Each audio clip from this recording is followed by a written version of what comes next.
length, spine, GPI, GPP, FOC, weight. What?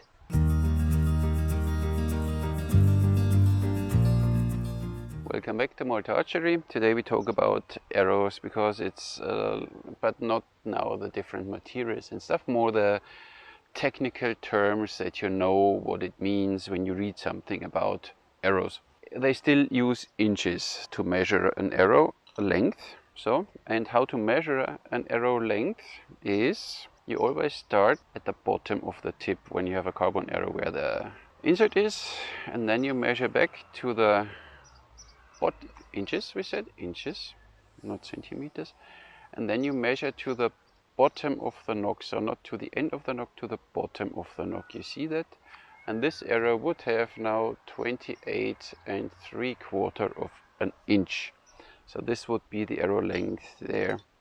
And you need to be aware, some companies, especially in China, they simply measure the overall length. When you see the streamline arrow from Annibale, when you order this one, it has an overall length from the beginning of the tip to the end of the nock of 33 inches. And Annibale sells as 33-inch arrow, but in our Western way of measuring it, this arrow only has 31.5 inches. So be aware of that. The right way to measure, always on the bottom of the tip, because the tips can vary in length, to the bottom of the nock. So this is how you define the length of an arrow. So that was the easy part. Now they always use grain to define the weight. So what is grain? Grain is, I can tell you, I can even read it to you if you want to know that. Grain is a unit of weight equal to 0.065 grams.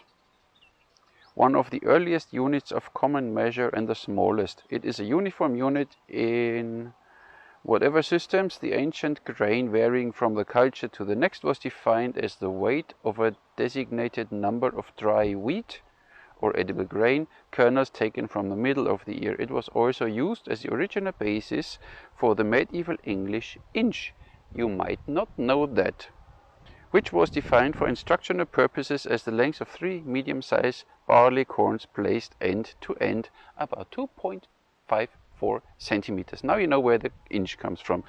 So now we know grain is an old weight, and it's very, I see 0.065 of a gram. So this is grain. This is everything related to an arrow is always measured in grain. At least we do it now. Some people measure it in grams, but then it's confusing. So this is grain. Even when you buy an arrow tip, this one is 85 grain. This one is 125 grain. So it's always in grain, and you want to make sure you understand grain. Grain per inch, this is the first thing you will find. Then grain per inch is quite simple. When you have, let's say, a carbon arrow, this is the new bandit from Pentalon, bear paw, spine 600, and then there's written GPI 5.8. That means this carbon, but only the shaft. Every inch of this shaft weighs 5.8 grain. 600 spine. So now you could think every 600 spine arrow has the same weight. Wrong. When you see the Pentalon traditional black as example, 600 spine, we come to spine later, has 6.8 grain per inch. This one had 5.8. So the Pentalon traditional black is heavier, even if it's the same spine. So why do you need to know the grain per inch? That you know the weight of the overall arrow. So you can add this then up, because it depends. Our standard arrows are 29 inches times 5.8. Then you have the weight of the insert, the weight of the tip, which can vary. We use 85 grain. Then you have a little weight for the nocks and a little weight for the fletching. But then you have the overall weight of an arrow. Why do you need that? Just because. This is a 300 spine arrow. Weighs 8.96 grain per inch, and this is a 400 spine. You could think now this is more lightweight because the spine is higher, but this one weighs 9.3 grain because it's more durable. This is a traditional gold tip. So the weights vary, so you really need to know what is of my specific arrow the grain per inch. Then you can measure it, what your arrow weight overall will be. Grain per pound. What does that mean? This is defined then from your bow. You ask your bow maker. Some, like Bearpaw, don't tell you on the website, but when you ask them, then they tell you whatever 6 grain or 8 grain per pound should be the minimum arrow weight for the bow. When you see Mariner's Ching Dragon 2 has 15 grain or 12, 15 I think, 15 grain per pound. So when you have a 50-pound bow at full draw, times 15 is 750, I guess. Then you know what your arrow weight needs to be. And for the rest, most common is roughly 10 grain per pound. So when you have a 40-pound bow, you know your arrow should be minimum 400 grain per pound. And now you can start adding up, or you can check then your arrow shaft you would like to have. You know what draw length you have. Let's say you draw 32 inches, then you have 9.3 times 32 plus a little insert and the tip and a bit fletching, and then you know what your arrow weight will be. And then make sure that you are always in the recommended weight of grain per pound. So grain per pound is the arrow weight related to the draw weight of a specific bow. I hope you get this. I hope I got this now right, but you get the point. So this is grain per pound, not grain per inch. Grain per inch is simply here 1 inch of an arrow. What's the weight of 1 inch of an arrow? Spine. So usually, what is a spine? I tell you what a spine is. First of all, we talk mostly about the static spine. The static spine, which is how an arrow reacts when an 808 gram weight is suspended from the center of the arrow.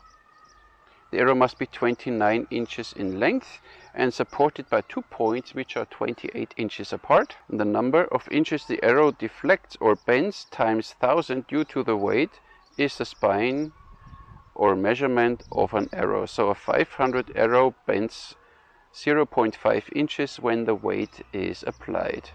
Now you know what means spine. It's simply, let's say, the flexibility or how much does an arrow bend under a certain weight. So this is very quite defined thing. The 2 points are 28 inches, and then you apply in the center a weight of 880 grams, and then you see how much is the arrow bending, and then you see this one. This is in our 400 spine, so this is quite flexible. The higher the spine number is, the more flexible the arrows are. We use standard here always 600, which are a little too stiff for the snake bows we use here with 22 pounds, but it's fine for us. They are at least a little more durable. You could shoot even a 1200 spine with a 22-pound bow, but 600 works for us here. The higher the number, the more flexible the arrow. So the lower the number, when you have a 300 spine or 400 spine, the stiffer the arrow will be. So this is always related then. You see then these arrow charts like this one, but there are thousands on the internet arrow charts, and then they tell you, okay, you shoot a recurve bow and you define your maximum draw length and the tip of the arrow weight, and then you know regarding which poundage the bow has, which spine number you should use for your bow. So there are these arrow charts, but you find them on the internet quite easy and quite simple. For carbon arrows it's easy.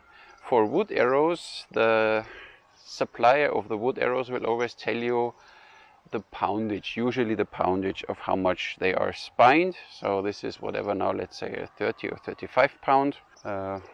This is the streamline arrow from Annibale. It's not very much more, it's 35-40 pounds, but you get this information from the arrow manufacturer. When you see a bamboo, they are quite stiff. They are at 80 pounds or 70 pounds. So you always need to check. The arrow builder measures this one because he needs to spine them that they match. You want to have always same spined arrows, same weighted arrows for your bow, and then they will tell you, or you order the shafts regarding the draw weight of your bow. When you shoot a whatever 50-pound bow, you need, of course, wood shafts. They are 50 or maybe 55 pounds. You can always go better a little higher than a little too low, because what will happen is when the spine is too low and you shoot with a heavy bow, the arrow will flex a lot. When you shoot a too stiff arrow with a very weak bow, then the arrow doesn't flex at all and might bounce off your arrow shelf. This is now all for these three-finger Mediterranean modern traditional archers. For thumb release shooters, especially in ancient times, they never cared about the spine. They only cared about the weight of an arrow, that the weight has a certain relation to the bow's draw weight. And when you shoot thumb release, at least for me, the spine doesn't matter. Of course, you want to make sure that you don't shoot a, let's say, 1200 spine arrow on a 50-pound bow with thumb release, because this arrow might break. So with when you shoot thumb release, you always go with a little stiffer arrows. It's always be on the safe side, and they still fly fantastic. So this is the spine, the FOC. What does that mean? Fuck.